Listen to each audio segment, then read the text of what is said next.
In today's unpredictable and rapidly changing global environment, businesses and investors face many types of risks, such as market ups and downs, economic slowdowns, political uncertainties, and technological changes. One effective way to manage these risks is through portfolio diversification, which means spreading investments or resources across different areas instead of putting everything into one place. This approach helps reduce overall risk while still aiming for good returns.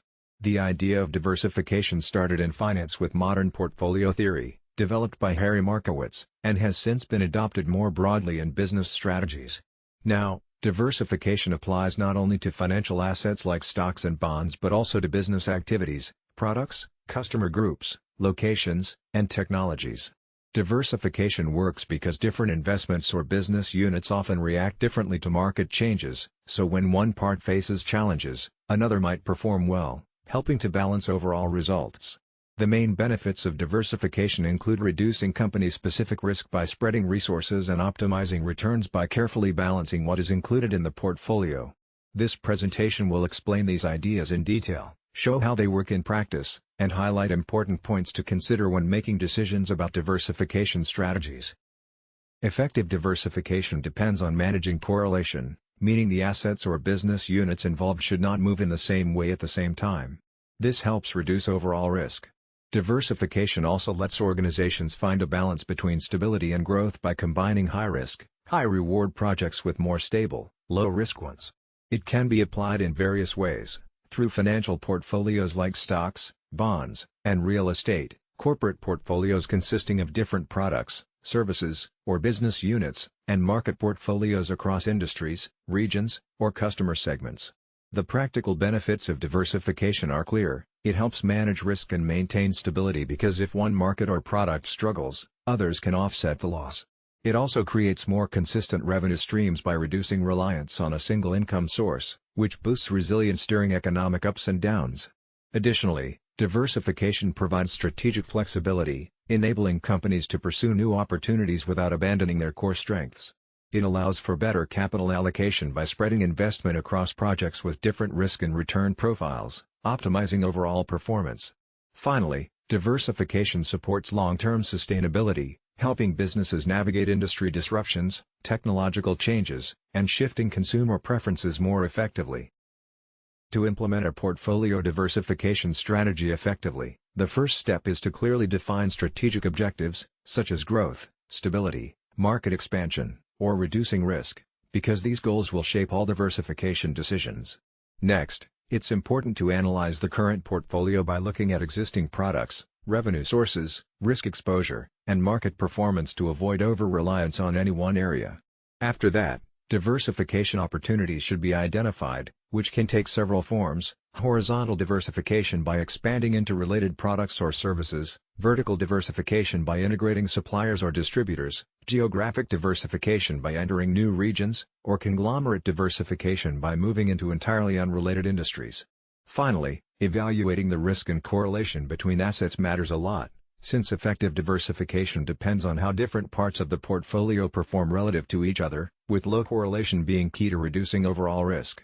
This approach ensures that diversification is practical, goal-oriented, and managed carefully over time. Allocating resources strategically means directing capital, talent, and management focus toward areas with the best balance of expected returns, risk, and strategic importance. This ensures efforts are focused where they can have the most impact. It's equally important to regularly monitor and rebalance the portfolio because markets and risks are always changing. Without adjusting allocations, a portfolio can drift away from the intended strategy, increasing risk or missing opportunities. To illustrate, individual investors commonly diversify their investments across equities, bonds, real estate, and commodities. For example, bonds often provide more stable returns during economic downturns, which helps reduce overall portfolio volatility, a principle widely used in pension funds and long-term investment plans. On the corporate side, take Apple as an example. Starting with personal computers, Apple expanded into smartphones, services like the App Store and Apple Music, and wearables such as the Apple Watch. This diversification has lessened their reliance on one product and created stronger recurring revenues, making the company more resilient to changes in consumer demand. Both cases underscore how thoughtful diversification, combined with ongoing management, supports stability and growth. The Tata Group provides a clear example of conglomerate diversification, operating across various industries such as steel, automobiles, IT services, hospitality, and consumer goods, with a global presence in multiple markets. This broad spread helps them manage risk by balancing economic cycles across different sectors, which supports long-term stability. Similarly, Unilever has diversified across consumer goods categories, geographic markets, and price segments, allowing it to maintain financial health by offsetting downturns in any single region with gains in others. The key advantages of this strategy include risk reduction through spreading exposure, smoother financial performance by stabilizing cash flows and earnings, access to new growth opportunities by entering diverse markets and industries, improved resilience against economic shocks, and the ability to balance high-risk innovation with more stable businesses. However, there are also limitations. Excessive diversification can dilute management focus and weaken core strengths. It increases the complexity of governance and systems. Poorly planned diversification may lead to lower returns, and entering new markets often involves significant operational costs. Balancing these factors is essential for a successful portfolio diversification strategy. One important risk to keep in mind is ineffective capital allocation, where resources may end up being spread too thin if the diversification strategy lacks clear strategic alignment. Portfolio diversification is a widely accepted method to manage risk, improve stability, and support growth over time by spreading investments across different assets, markets, or industries. This approach helps reduce volatility while still allowing for strong returns. When done carefully, diversification boosts resilience, enhances financial results, and increases strategic flexibility. However, if it's poorly planned or overdone, it can introduce unnecessary complexity, weaken focus, and hurt competitive advantage. For diversification to succeed, it requires clear goals, disciplined analysis, strong governance, and ongoing review.